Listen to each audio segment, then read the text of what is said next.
didn't happen in 49, 61, 63 or 69 when they reached the final. But the class of 2021 have delivered. Leicester City are FA Cup winners at last and are history makers at Wembley. Hello, Matt Elliott here. Hi, Alan Smith here. Hey guys, Ian Hume here. Hi everybody, Jerry Taggart here. Be sure to watch Chris and Leicester Till I Die TV for all the latest Leicester City news and information. You can also subscribe on YouTube and various social media channels for the latest updates and news on Leicester City Football Club. Come on, you foxes!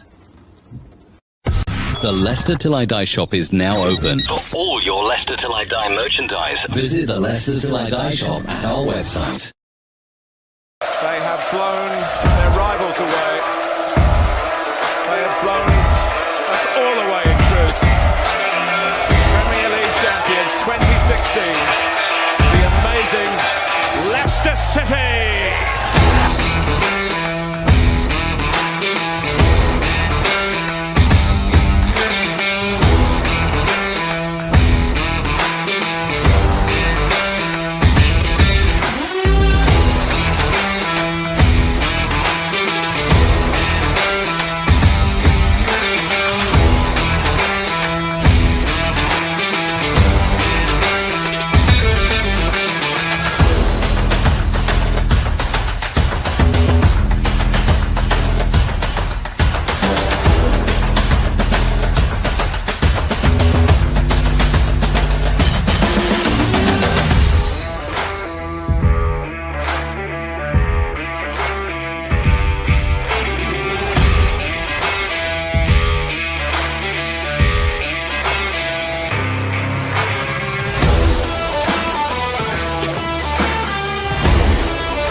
Till I Die TV, your first choice for everything Leicester City. Tune in and join in now.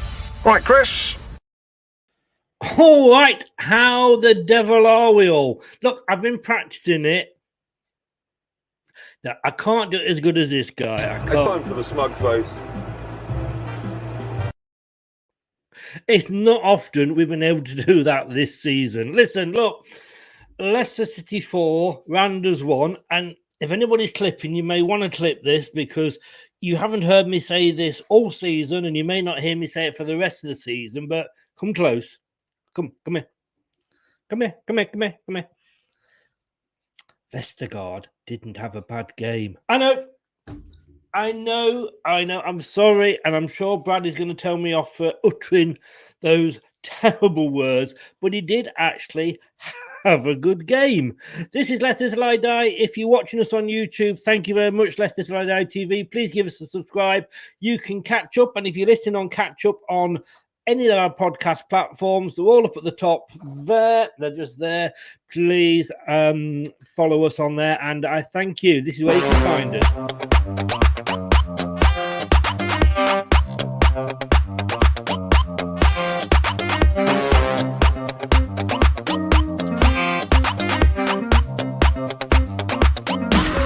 watch us on YouTube. Listen on your favourite podcast platform. Or ask your smart speaker to play the podcast Leicester Till I Die. Subscribe, like, follow, and join in now. Normally at this point, I would play sort of the intro for the actual show that we're doing, which is the European post-match show. Thought I'd do something a little bit different. If you're not subscribed to the channel, like I say, on YouTube, please do, Leicester Till I Die TV. If you're watching it last night, we did a quiz. And I would like to say a football quiz. I know Brad wouldn't call it a football quiz because there was no offside questions in there. There's no shirt sponsorship. No, there wasn't just one. There wasn't just one, Brad. I just want you. I'm just going to play you a little clip. You can see the whole show on Leicester Till I Die under.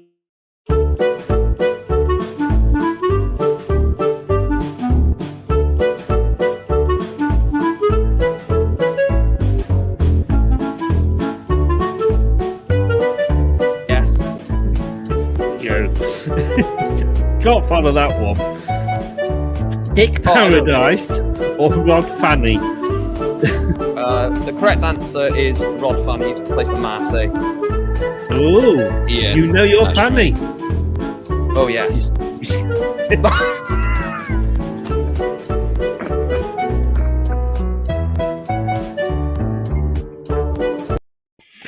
Don't you just love to see a Manchester United player put his foot in it?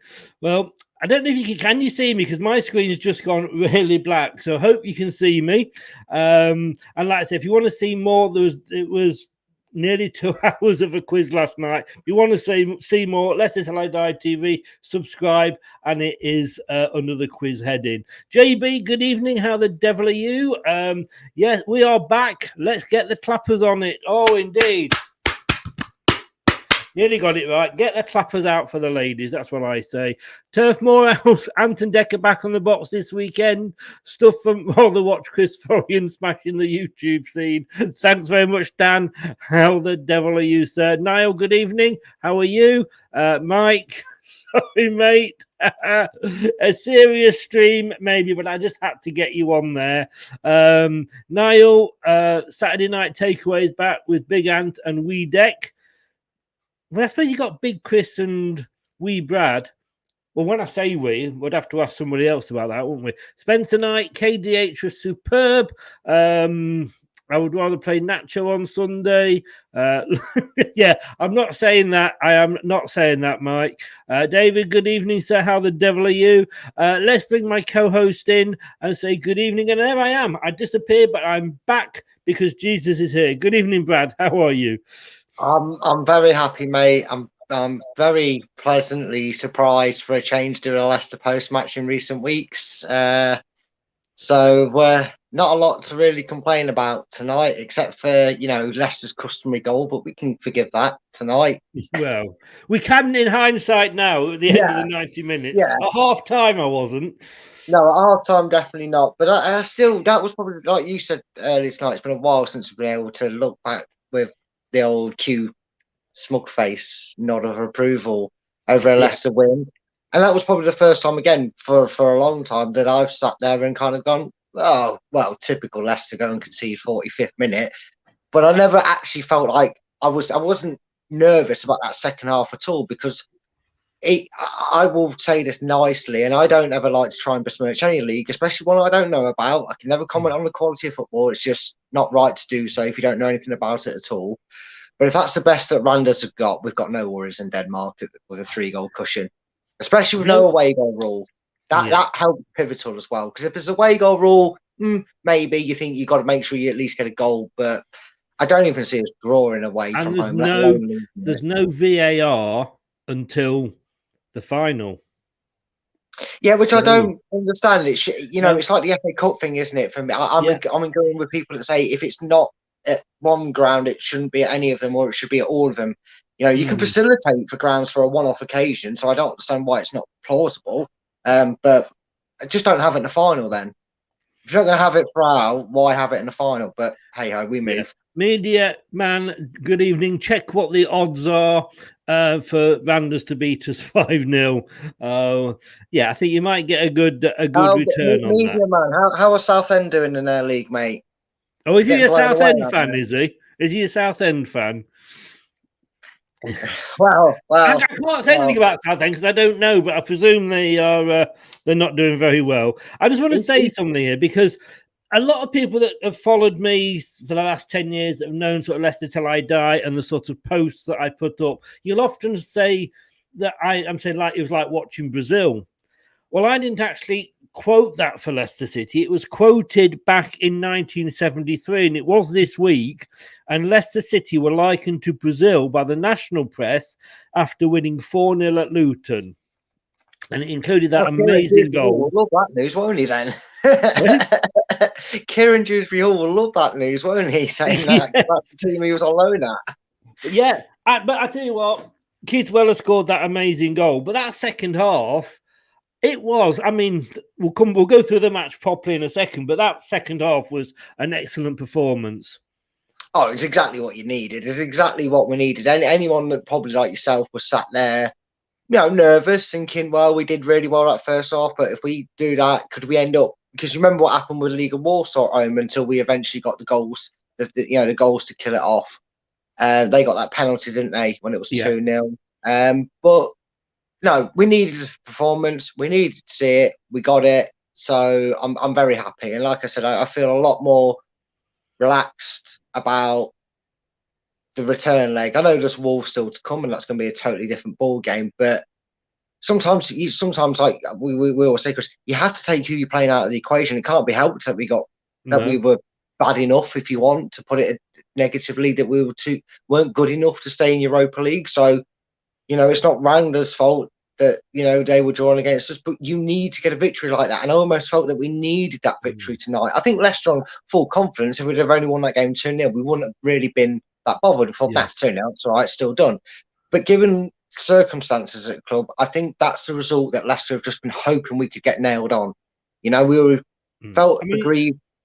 We needed a performance like that. And of course, it came at the cost of two bloody injuries. Still, well, it wouldn't be Leicester if we didn't get a few injuries, would it? But we needed a performance like that.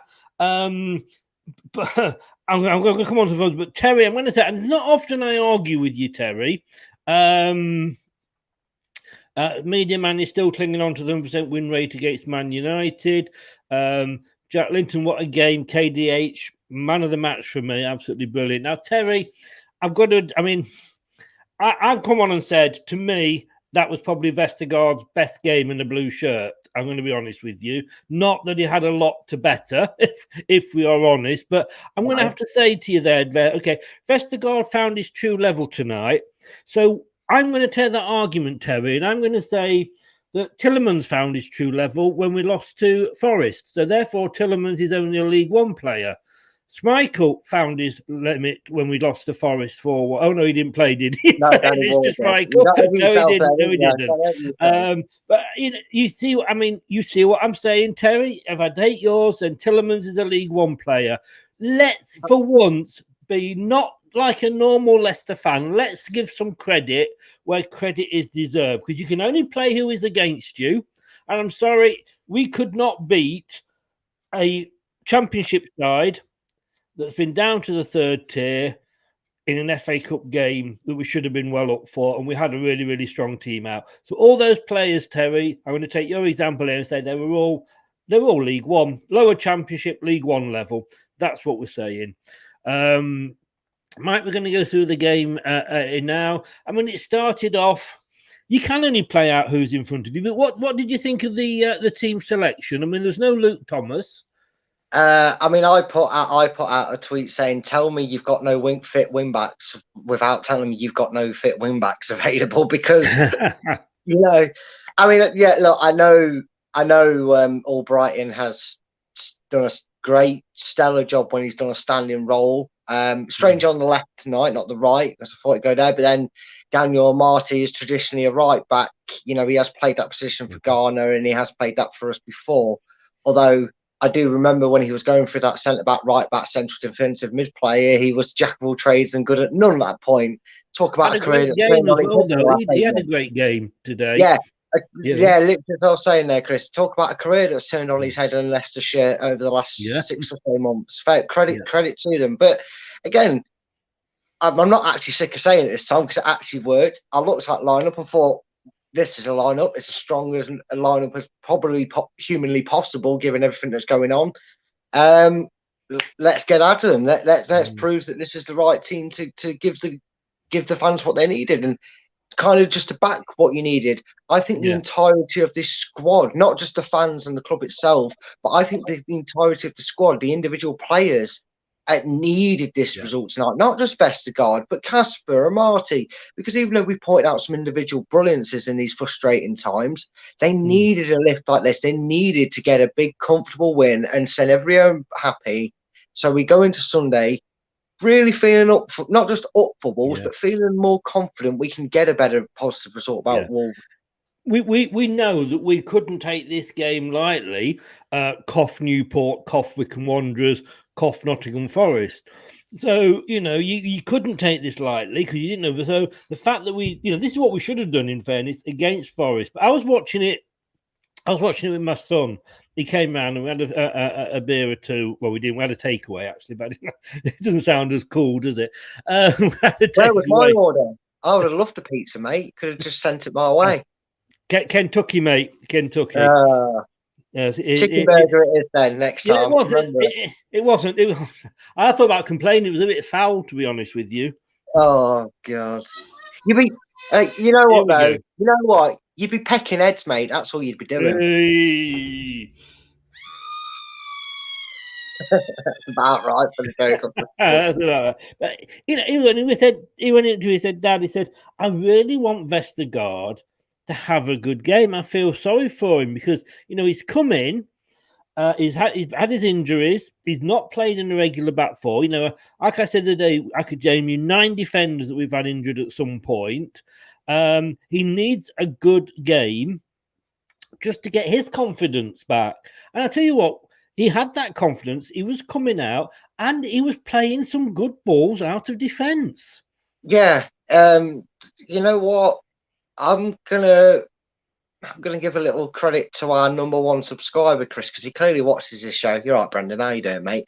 Because it's almost like he's disbanded what he's been trying to implement, and there's nothing wrong with what he tried to implement. He tried to disbanded. He tried to implement a plan. Sorry, you lost me there. He tried to implement a plan B, which was the sideways passing, trying to make Leicester more methodical and break teams down slowly. And, he's right within his job to try and implement that at Leicester. It hasn't worked. He's now gone back to the way it works. Like I said weeks ago, cheers, Brendan, for listening, when I said that sometimes a team has a way and that's the way you'll get the best out of it, the way they're doing it. And it's almost as if, this is the sort of game we brought Vestergaard for, a Europa League game against an opposition of this caliber, so he could have these games to build his confidence and get settled in, instead of having to play Wolves on the opening day of the season, Man City's, etc., which is not what he was brought in for, if he's being honest. That's not what we brought him in for, if the injuries weren't happening. And also, you then look at it and you say, free-flowing football, fast-paced old Leicester from like the second, the majority of the end of the first half and then the second half against West Ham. It seems like Brendan's gone, all right, lads, fair dues. Fair dues. Whatever the reason is, you can't adapt to a new way. I'm happy to go back to the way that works. And who knows? Who knows? Because you're right, he had a great game. He played some killer passes out from the back. So, he summed it up there. As my son said this as well, listen, everybody's all over KDH when people is all over KDH, but when people praise Vestergaard, it's, oh, look at the level that's used against KDH. You could say, all I will say is 2 words, and that's Nottingham Forest. And, and again, sorry, go on, Chris, go on. No, carry on. I was just going to say, and again, just so people don't get a hype train, if that was Iosi Perez that had played the full 90 minutes and put in a stellar performance, I wouldn't be sitting here with my usual tangent about Perez. I'd gladly sit here and go, well played. So, well played, Vestergaard. Well played, everybody. But you know what? For the stick he's been given, fair play. I've given a stick to Vestergaard as much as the next man.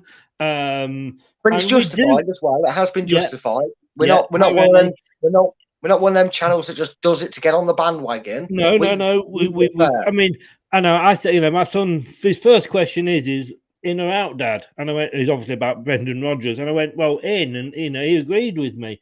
And I said, it doesn't stop me criticising him, but it doesn't mean that I want him to leave. And it's the same with Vestergaard. Have a bad game, we will criticise him. Has a bad... make some mistakes. I mean, he got blamed for their goal, and we're going to come on to that because I don't think it was particularly his fault. But I just think with a player, you've got to, you can look at individual mistakes, but you've also got to look at the overall position that they're in. So credit due to Vestergaard. It was a good game. Starting off, I mean, we're up for it from the start. And I wouldn't have had Ndidi down for the first goal scorer. No, I don't think anyone won a lot of money on betting on an. I don't think a lot of people would have betted on that. So I'm sure the bookies had a lot of money to intake from first goal scorer. But he does get a few good goals, doesn't he? He kind of reminds you of Christian Fuchs. He does pop up with a few nice ones every so often.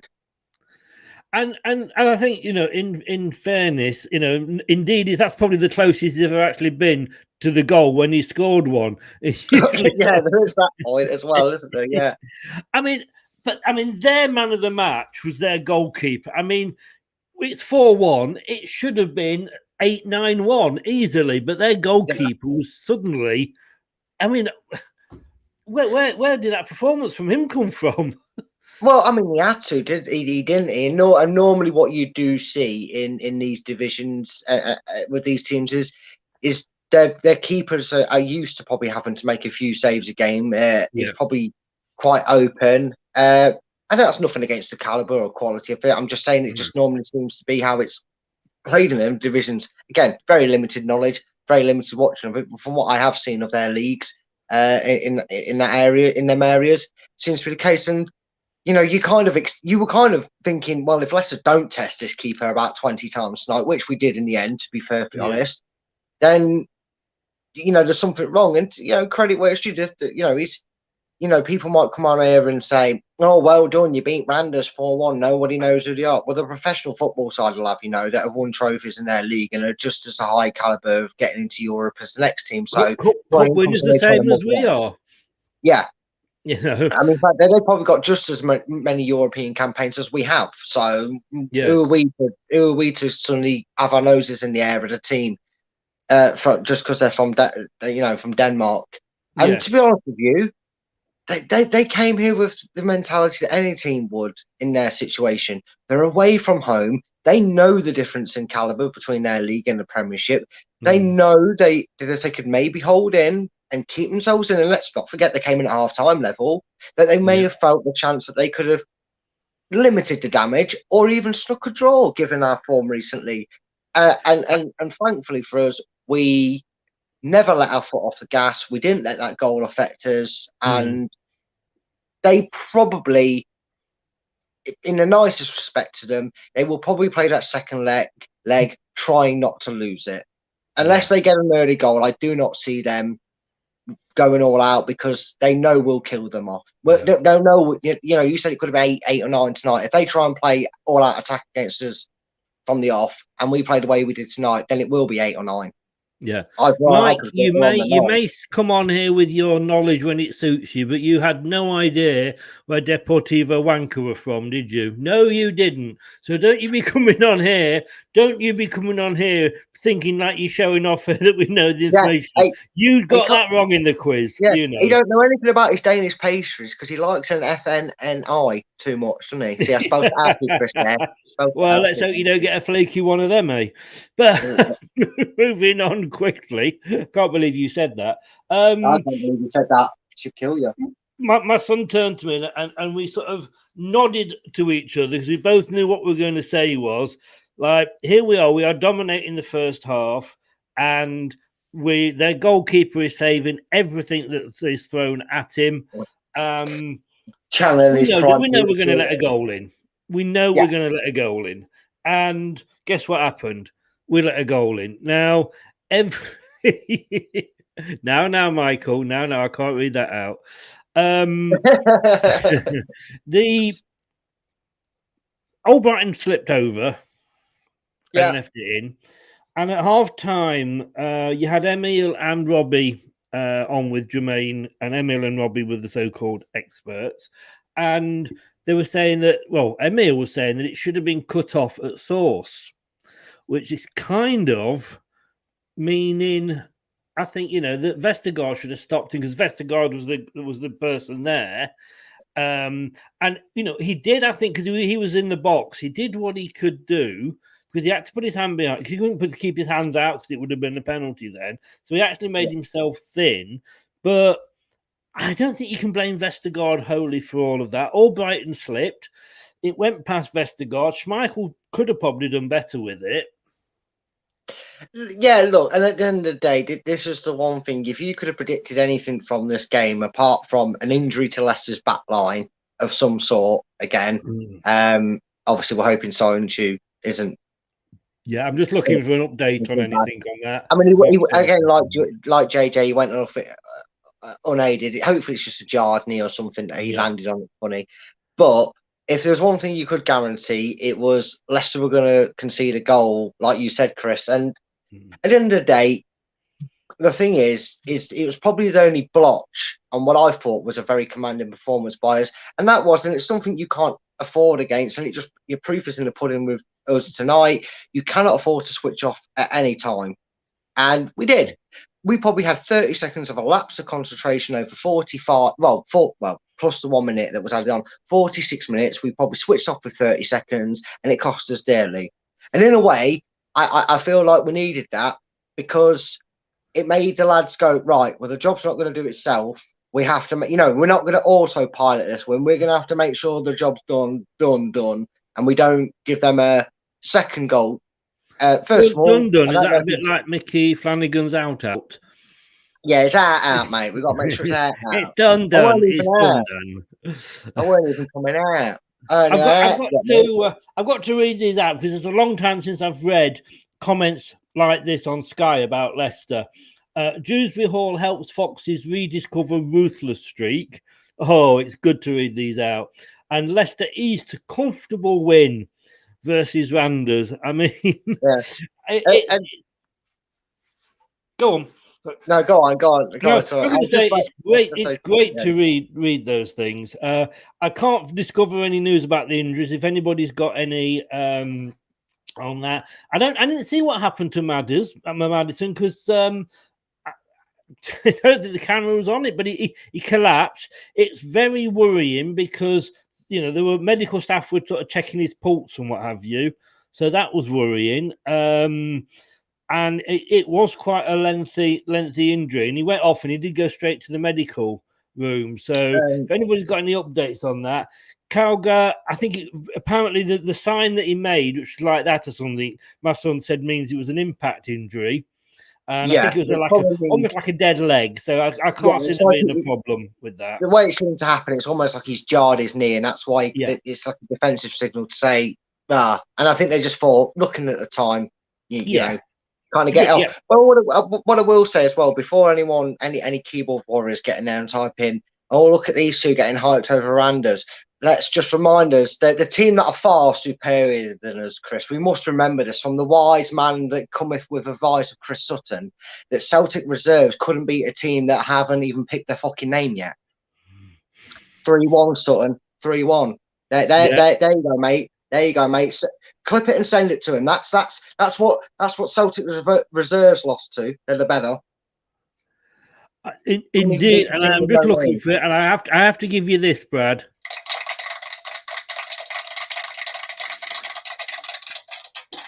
Because I was thinking exactly the same as Saint Celtic. You said it all, mate. I can't add anything to that. You're welcome, mate. Yes, you can only beat who's out in front of you, and at the end of the day, unless you're Celtic. Can I just say, unless you're Celtic, yes. But can I just say, Tottenham would have loved to be in our position tonight. Arsenal would have been loved to have been in our position tonight, still in with a chance to win a trophy and still in Europe. So, let's just remember that. And like I say, if we win the inaugural, and we are 6-1 joint favourites with Roma, if we can win the inaugural, I think it's just the fact that it's called the Conference League. That doesn't do it any favours whatsoever. But if we can, we will be, again, history makers. Mike, I could rely on you. We do making history, don't we? We do love a bit of history. Soyuncu has a knee injury, and Maddison has recovered, apparently. So that's great news. Thank you, Mike. He may not know his Deportivos, but he knows his injuries. And of course, Statman, Media Man. Yeah, it does depend on the form, but like I said, they had us as favourites to win the Europa League, so let's not read too much into that. Second half, and earlier I quoted, it was like watching Brazil. I mean, that second half was just, it was like turning the clock back. Yeah, and not too long ago either, really. It was like Leicester City in their prime form of last season and the season before. It was like Leicester City on Yeah. their road to Wembley when they lifted the cup. Sorry, Spurs fans. Sorry. I know you don't know what that is, but if you check the dictionary, you know it's a piece of silverware that's awarded to teams that win finals. When we Spurs, when we Brexited, I didn't mean that you had to as well, just in sympathy. You know what I mean? That was the country. You could have carried on. You didn't have to jump out of the Conference League, but you did. So there we go. You've injured your Deportivo, yes. Do please. That show went on for about an hour longer than it should have done, but there we go. It was well worth it. But It second took half, 45 minutes for the first round, mate. yeah, well, everybody was Mike and whatever were asking questions. Anyway, going back to the win, we need to talk about the fact that we've won. We haven't done it that often this season. No. So we've got the second half. We just conceded that goal. It was interesting to see what Leicester then came out, because we know, you didn't know with Leicester this season, and we've come out and scored a very early goal, but we've also come out and conceded a very early goal in the second half. It was good. It was the former. I think it was quite an advantage that we didn't have VAR tonight, shall I say? Well, I mean, a little bit, but I actually think, I haven't had a chance. I'm going to do a Wenger. I didn't see it in the replay. But I think actually he's Daka originally for his goal is just onside. May I just say, Edward who? Fans that wanted Edward over Daka. Just saying. Yeah. Anyway, but no, Harvey Barnes gets us off to a flyer, and it was exactly the tonic that was needed for this, like you said, Chris. Because again, I was sat there thinking, this is strange. This reminds me of a performance from last season, where even though we were level at half time, I wasn't even fearing us drawing this game, let alone potentially losing it. And they played like that. They did. Randers would have came out in that second half expecting to get men behind the ball, shut Leicester out, frustrate us, and try and hold on to 1-1 for as long as possible, and then obviously potentially spring a surprise like they did in the first half. Leicester didn't allow it, and that was brilliant. And like you said, even though it was rolling back at the time, it wasn't that long ago we were seeing this from Leicester, so it was really good, to see that. So to see us get straight at them, and within 3 minutes, the game was open up. Randers' game plan went out the window, and it was nice to see someone else's team plan go out the window after 3 minutes and not ours. Yeah, exactly. I mean, it was the messiest goal I think we'll probably score in a long, long time, but it doesn't matter. It doesn't matter. Hey, mate, how many times have we been sat here on Twitter saying it'll come off a butt cheek or a gust of wind? We're not arsed. But you could see what Randers were doing. They'd come out. They were literally they'd borrowed the bus off Jose, and they were parking it. And they were getting everybody behind the ball. So that really did then open it up. And I didn't care how. I mean, I've got to give again absolute credit to Barnes, the turn in the box that he did, and then still have the know-how and the sight to basically kick it in the net. Great game from Harvey again. Yeah, it was, and this is the thing now. But Harvey Barnes has reached that age and that time in his career at Leicester where it's now the eyes are on him to. It sounds strange, but in this day and age now, 20, 23, 24, you're no longer a young protege. You're now not the completed article. Obviously, still many years he'll learn because of his age now, but he's now at the point where the expectation is sort of more on him, if that makes sense. Like for the last few years, when he's been growing and developing in the squad, we've been going, he needs to work on this. And we've let him grow and develop. And obviously, again, he's still going to do that over the next coming seasons with Leicester. But now that expectation for it to be more at a consistent level, and it's good to see because these performances are what going to keep him in this team. And it's great to see, not just from him, but also tonight. And I know we'll get on to later, but certain Kieran Dewsbury Hall who just keeps doing it every week. It's just showing, because you got to remember, he's not a 21-year-old like people might mistaken him for because he's only just got into the team. He's 24, so I think he's actually older than Barnes in that respect. I could be wrong, but it's great to see that these youngsters in their early 20s are coming in and putting in a performance that doesn't look out of place. in any competition because they don't look out of place when they're playing like that. No. I mean, we've seen that last season with Luke Thomas in the Europa League. They don't have the fear, and they have, because they haven't got the fear, they'll try things that maybe some of these sort of older players won't. You mean like that absolute ball of a finish by Luke Thomas against Manchester United? That was the one. Yeah. I thought I'd just get that out there because I know there's a few listening. I'll chip it over. You nod it in there, mate. Yeah, that's it, mate. Teamwork. And then, so that was 2-1 up. It meant that Randers had to come out. I suppose because of it being Randers and they'd only got, say, 1 win in 8 away from home, and that was against an Andorran team, I kind of felt confident at that point. But then, as I kept looking at my son and he kept looking at me, and we just kept going, yeah, Leicester. Yeah, so we were never quite getting too excited. And then Daka, I'm going to be honest with you, he did well because it was kind of a little bit behind him. Yeah. I think it took BT about 3 attempts to try and find a camera that was in line with it. It was offside. I'm going to be honest with you. Was it? Okay, my version of it, I didn't get. I didn't see it. I didn't see it. Yeah. Rene, you keep asking about Fofana. I have no news other than what's on the main, mate. He'll be back in training tomorrow.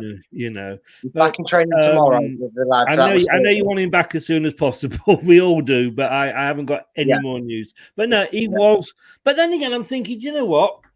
It's about time we had a bit of bloody luck because we haven't had the luck of where does an arm end and a shoulder start sort of look, Yeah, definitely. It's not come back in the spades that we've not had the luck in, but I say, and I'm glad he got his goal because I think he deserved. I think all the oldies that played well, but I think Daka knew he was coming off, and I was glad he got his goal before he went off.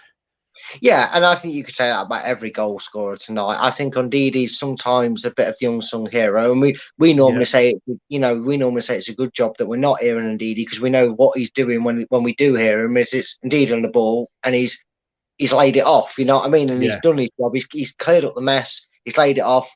That's all you need to hear from Ndidi. So him getting the goal, Barnes getting the goal was brilliant. Obviously, Kieran Dewsbury Hall very much deserved his goal. And Daka just to keep that tally nicely ticking over, keeping his confidence. He's still getting some, he's got a decent games to goals record for us. So it was a win all round for Leicester, quite literally. Yeah. It was a win all round. I mean, you were talking about Ndidi getting his goal. I mean, come on, Villa. You think you're going to get him for 50 million? It's adorable that Villa think he'll go to. I know. Villa thinking that.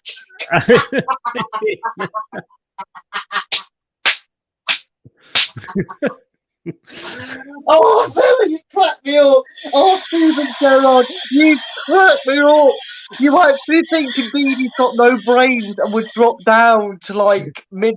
Oh, that's adorable, Stephen Gerrard.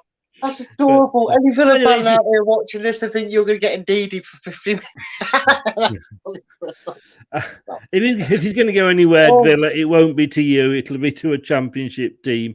But like you just said before, Kieran Dewsbury Hall, absolutely. I thought you'd read the news. I thought you knew that. Oh, mate, I thought it was Donald Trump. I thought it's fake news. It's fake news. It's not real. It's fake news. The fact that you've actually announced them, that's adorable. Yes. Oh, sorry, mate. I'll compose myself. No. I will give you a bit of a warning here, everybody. A 5-minute warning. Doug is in the chat. And we are having a little bit of a battle here if we are going into each other's chat and dropping jokes in there. Dad joke central incoming. Yeah, I'll give you a warning on that one.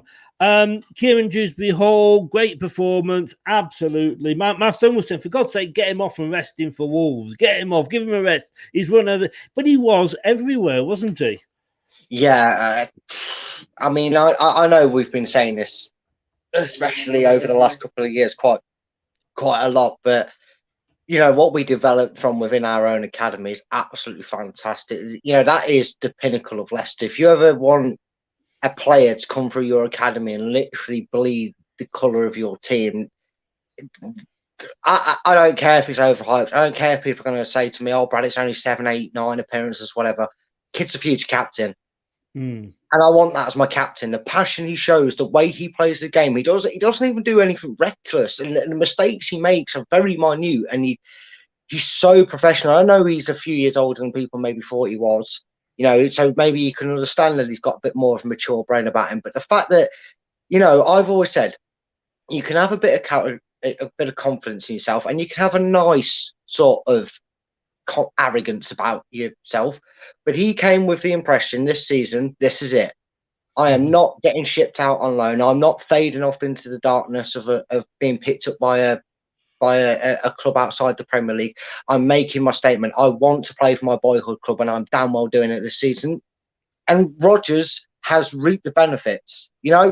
Rodgers take a plaudits for that. You picked him out. You saw what he was capable of. You told him you'd give him his chance, and fair play to both of them because he's grabbed it with both hands, and he's been absolutely phenomenal. Yeah.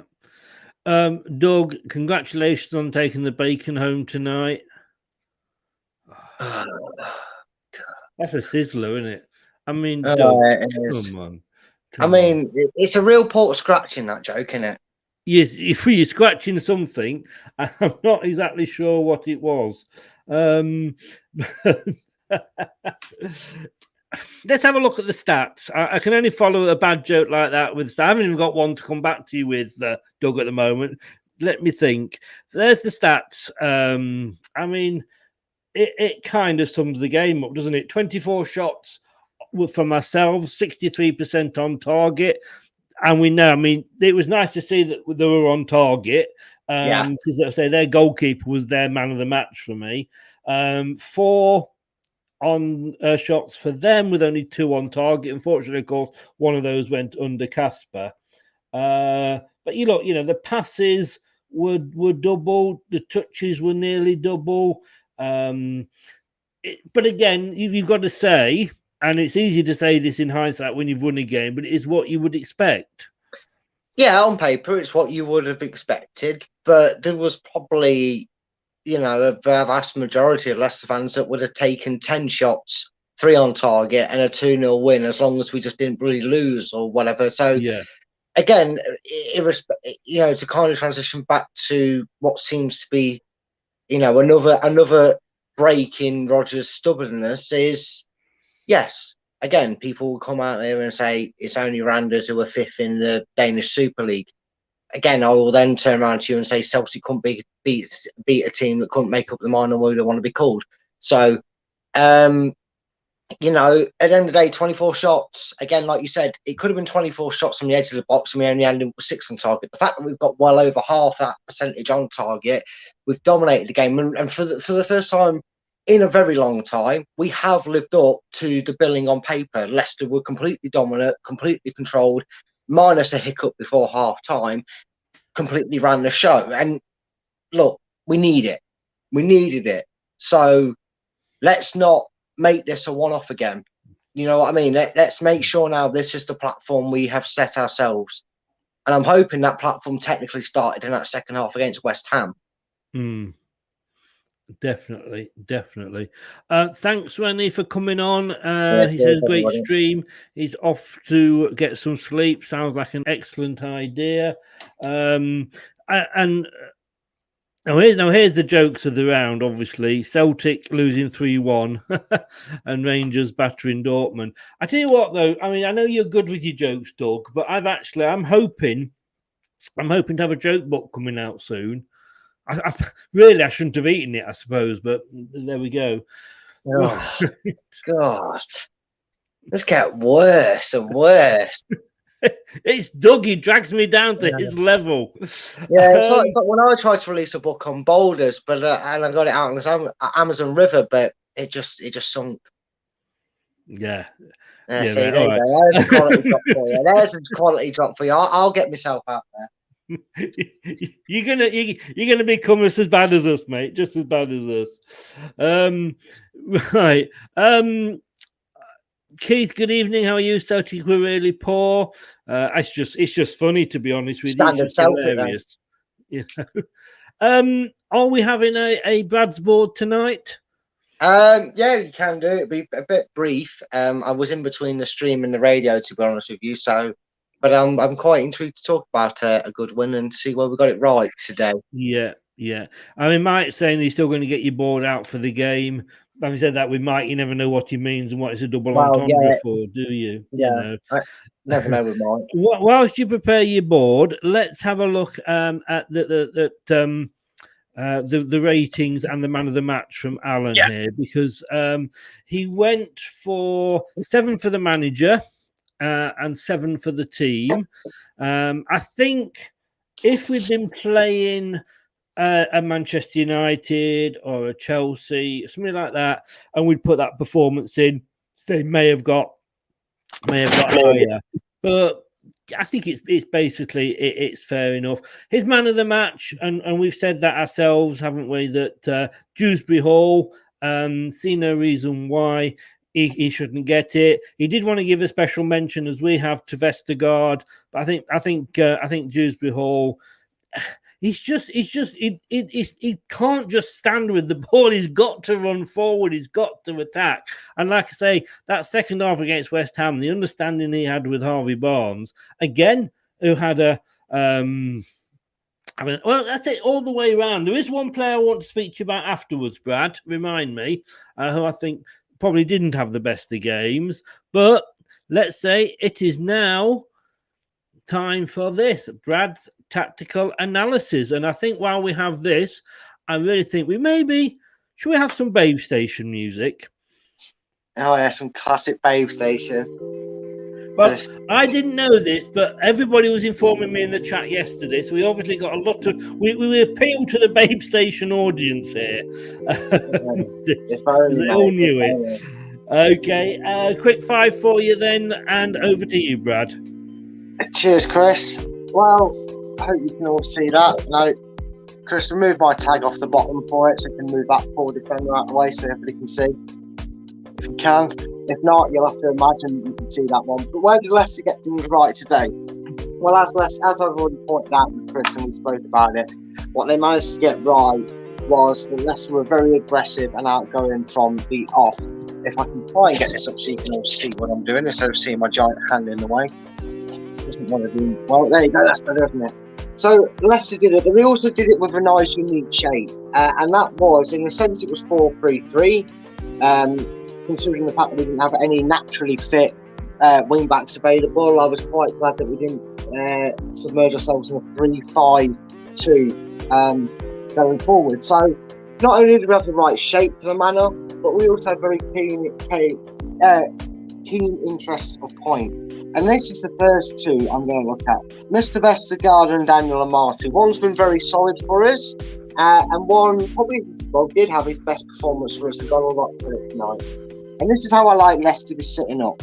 Leicester, when they go on a high line press, do a hell of a lot better when their wing backs are in level pressing up the field together, and there's two centre back pairings sit slightly deeper. Not too far back as we have seen them before, but just about three yards or so behind the play of the wing backs.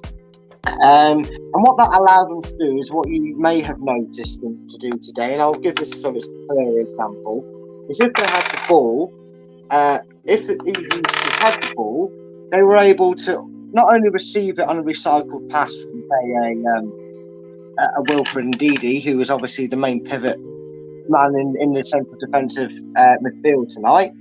So even if they had to recycle and quickly lay the ball back to drag Randers out, it allowed them, and they played some superb balls out of the back side, namely from this man, Mr.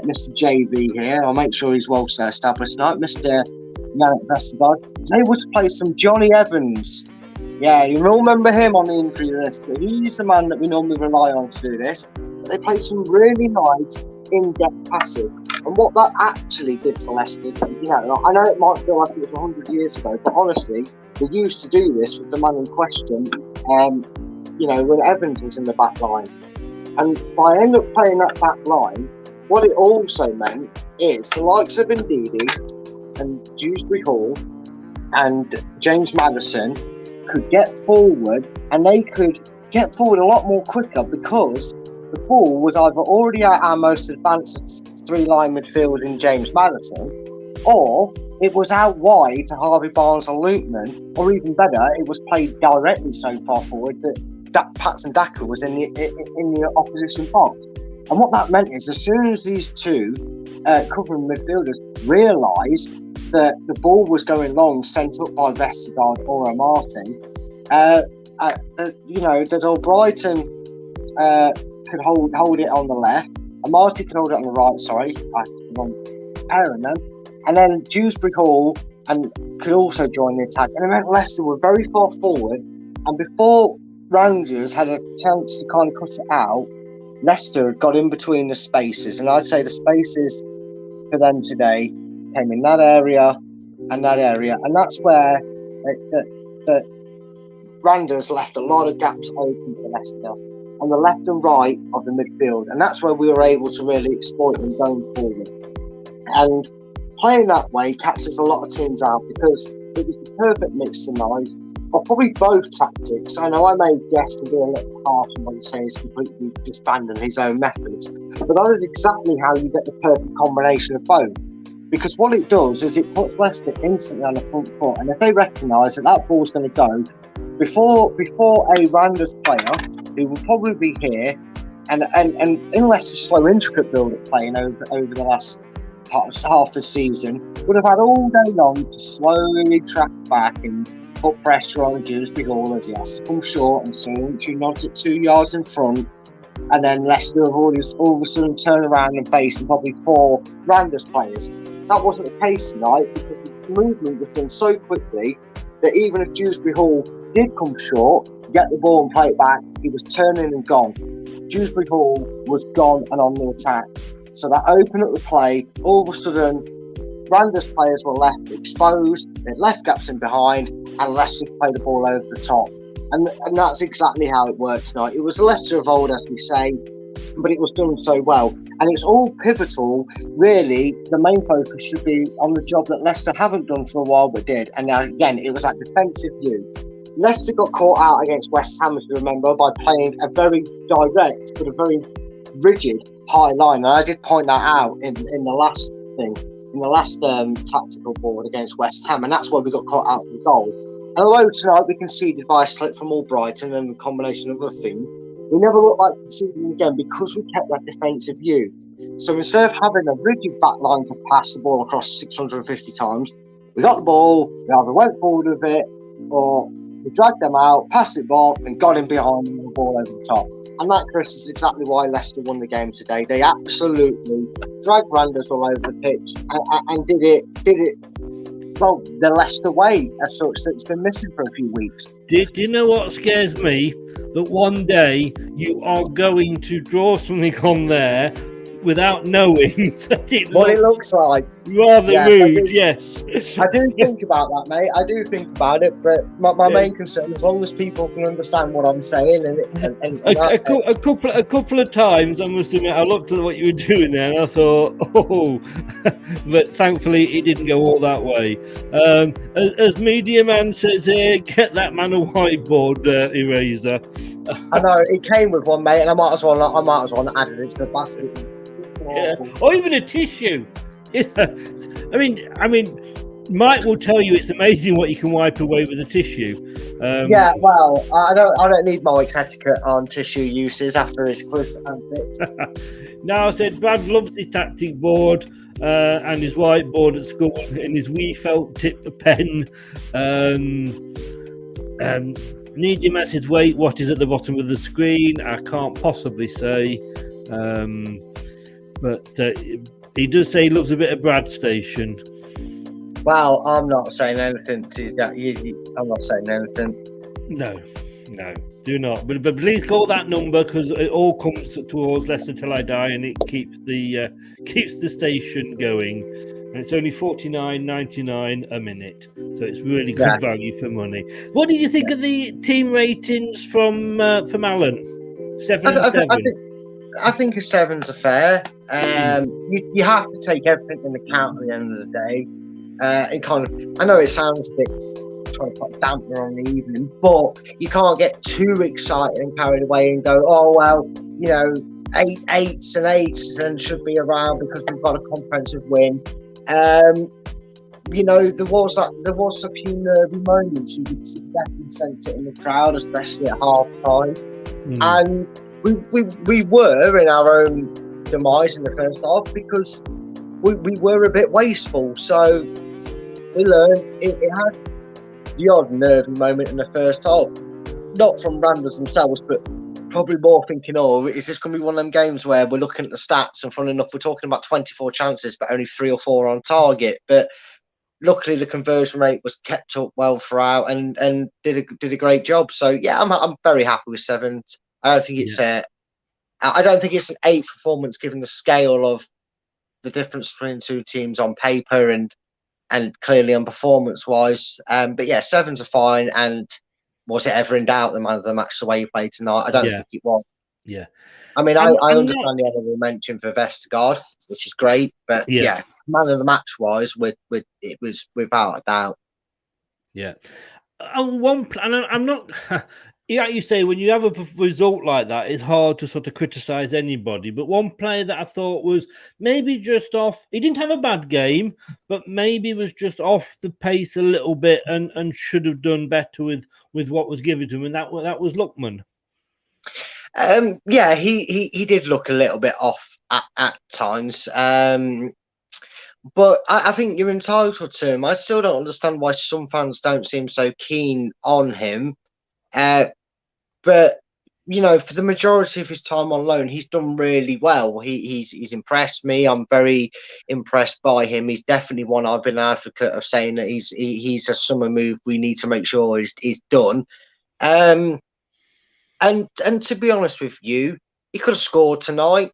He could have got on the score sheet. I could be wrong, but and then we wouldn't be saying. I wouldn't be saying this. You know, that's exactly. I mean, it was a great run by Nacho and got crossing over, and I think that's the sort of cross you did want Vestergaard on the end for, because he would have got over it. But I think Lookman unfortunately was under it. But hey, I can say that it's a minor dot on an otherwise. Well, I think it's the sort of thing you say is they did the job. They did what was needed of them, and they did the job.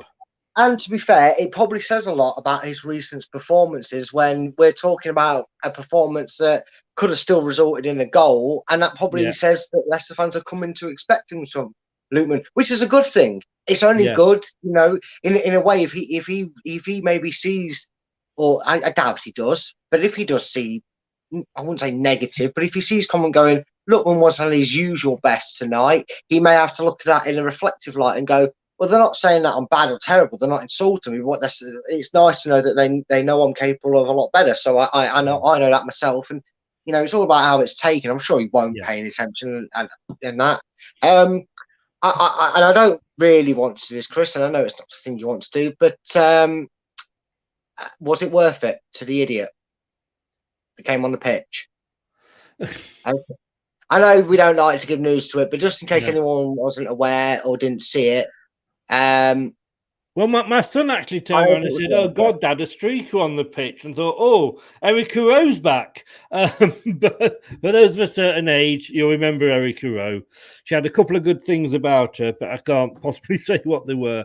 But yeah, I mean, why do people do this? You know, he's going to get a lifetime ban now, and like you say, is it worth it? No. You know. But hey, it's one more person that nobody wants to see in football, and it's going to football. If you're an idiot like that and you can do something like that, I mean, the only people who can sort of, I wouldn't even say justify it to, is if you just got a ticket for the sake of getting a ticket and you want your 5 minutes of fame, and you've got nothing to do with the club. I mean, I am hoping he's a season ticket. I'm hoping he's a season ticket holder because it releases one more season ticket to proper. Have you? I'm going to finish with this question for you. Wolves on Sunday. I was a little bit worried about that game, and maybe I'm not quite as worried now. What are your feelings following what we've just done about Wolves? I mean, the lads will definitely take a bit more confidence into it. I think if they play that defensive shape where they don't go so rigid when they hold that high line, and we do allow the centre-backs just to drop off a few yards so we can play them balls over the top, we can do it. My obviously concern is we still won't have... I mean, I don't know the state of Thomas's injury or whatever his reason for not playing tonight is. Can you confirm that for me? Because I still don't know what happened with Thomas and why he wasn't picked for tonight or why he couldn't play. But to my knowledge, yes, I know Amati technically can't play on that right, but we won't have our out-and-out right and left-back choices for the game, which is a little bit concerned because Wolves... Oh, no, wait, they sold their oil franchise man, didn't they? Yes. So they won't have him running at us, but they still have a very, very envious attack. Team. Still a dangerous team. So the concerns are still going to be there in terms of, corners and that. Obviously, it's a different calibre of team to tonight's opposition.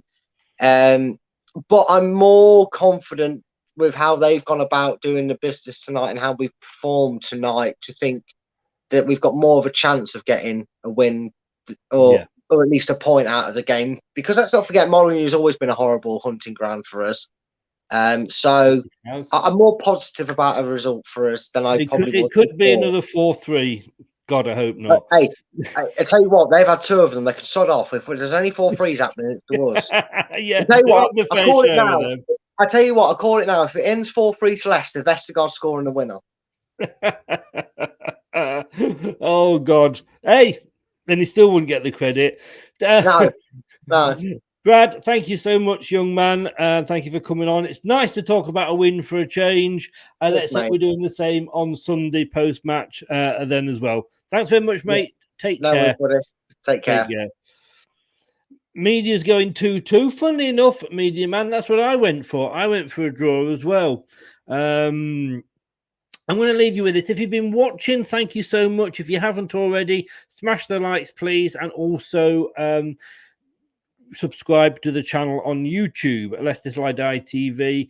And if you are listening to this on any of the podcast platforms, including Amazon, Apple iTunes, Google, Spotify, and Podcast Addict, thank you so much for listening. That just goes from strength to strength. Thank you very much indeed. Anthony says, big up, guys. Did a stream on Leicester tonight? Did you? Thought our ears were burning. And... Media Man, thank you very much, sir. It means a lot when you get compliments. Great stream, mate. Thank you so much. I'm glad you enjoyed it. We're going to be back tomorrow at 7 o'clock with Scott. We're going to have the preview show for the Wolves game. God, these games are coming quick and fast. We've got a weekend off soon because we should have been playing Chelsea, and of course they're in the whatever cup it is these days, Carabao Cup, I think it is. And then 9 o'clock on Turf's Moor show at 9 o'clock. And then I say on, obviously, post-match on the Sunday. I'm going to leave you with this. And I've forgotten what I was going to leave you with. But if you're thinking about inventing, because I'm not working at the moment, so I've been thinking of inventing. I actually invented the cold air balloon. Problem was, didn't really take off. Good night. Leicester Till I Die podcasts on the Apple iTunes, Spotify, Google, Anchor, and all podcast platforms. The Leicester Till I Die shop is now open. For all your Leicester Till I Die merchandise, visit the Leicester Till I Die shop at our website. Thanks for watching Leicester Till I Die. This is Chris saying goodbye and see you next time. That's all, folks.